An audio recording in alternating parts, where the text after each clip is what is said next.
नमस्कार दोस्तों, हमारे YouTube चैनल सांसारिक कहानियों में आपका स्वागत है। यह कथा राजा अज और उनके पुत्र दशरथ के जन्म की एक पुरानी लोककथा है, जो हमें भारतीय पौराणिक ग्रंथों और जनमानस में पाई जाने वाली कहानियों के माध्यम से सुनने को मिलती है। इस कथा में राजा अज की संतान होने की पीड़ा और भगवान शिव की कृपा से उनकी संतान प्राप्ति की अद्भुत घटना का वर्णन है। कहानी इस बात पर केंद्रित है कि किस प्रकार राजा अज, जो भगवान शिव के भक्त थे, अपनी संतानहीनता के कारण दुखी रहते थे। ब्राह्मण की सहायता और भगवान शिव की कृपा से उनका पुत्र दशरथ उत्पन्न होता है, जो बाद में अयोध्या के प्रसिद्ध राजा बने। कहानी सुनने से पहले अगर आप चैनल पर नए हैं तो वीडियो को लाइक, शेयर और चैनल को सब्सक्राइब जरूर करें। एक बार राजा अज जंगल में भ्रमण करने के लिए गए थे, तो उन्हें एक बहुत ही सुंदर सरोवर दिखाई दिया। उस सरोवर में एक कमल का फूल था, जो अति सुंदर प्रतीत हो रहा था। उस कमल को प्राप्त करने के लिए राजा अज सरोवर में चले गए, किंतु यह क्या, राजा अज जितना भी उस कमल के पास जाते, वह कमल उनसे उतना ही दूर हो जाता और राजा अज उस कमल को नहीं पकड़ पाया। अंततः आकाशवाणी हुई कि हे राजन, आप निसंतान है, आप इस कमल के योग्य नहीं है। इस भविष्यवाणी ने राजा अज के हृदय में एक भयंकर घात किया था।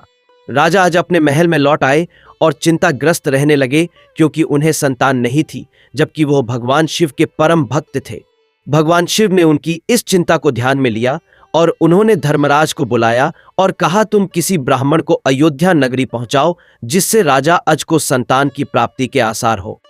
दूर पार एक गरीब ब्राह्मण और ब्राह्मणी सरयू नदी के किनारे कुटिया बनाकर रहते थे। एक दिन वे ब्राह्मण राजा अज के दरबार में गए और उनसे अपनी दुर्दशा का जिक्र कर भिक्षा मांगने लगे। राजा अज ने अपने खजाने में से उन्हें सोने की अशर्फियां देनी चाहिए, लेकिन ब्राह्मण नहीं कहते हुए मना कर दिया कि यह प्रजा का है, आप अपने पास जो है उसे दीजिए। तब राजा अज ने अपने गले का हार उतारा और ब्राह्मण को देने लगे, किंतु ब्राह्मण ने मना कर दिया कि यह भी प्रजा की ही संपत्ति है। इस प्रकार राजा अज को बड़ा दुख हुआ कि आज एक गरीब ब्राह्मण उनके दरबार से खाली हाथ जा रहा है। तब राजा अज शाम को एक मजदूर का वेश बनाते हैं और नगर में किसी काम के लिए निकल जाते हैं। चलते चलते वह एक लोहार के यहाँ पहुँचते हैं और अपना परिचय बिना बताए ही वहां विनय कर काम करने लग जाते हैं। पूरी रात को हथौड़े से लोहे का काम करते हैं, जिसके बदले में उन्हें सुबह 1 टका मिलता है।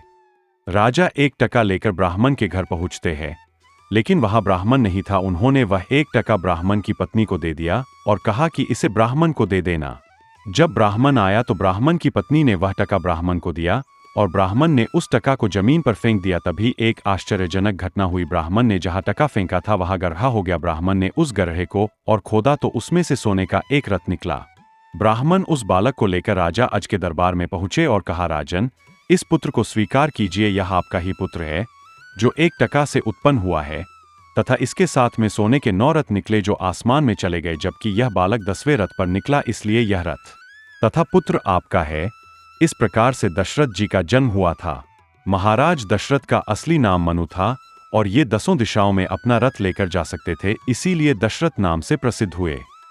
इस कथा में नैतिकता, धर्म और भक्ति का गहरा संदेश छिपा हुआ है, जो यह सिखाता है कि सच्चे भक्ति और समर्पण से सभी इच्छाएं पूरी हो सकती है और सही समय पर भगवान की कृपा से असंभव भी संभव हो सकता है।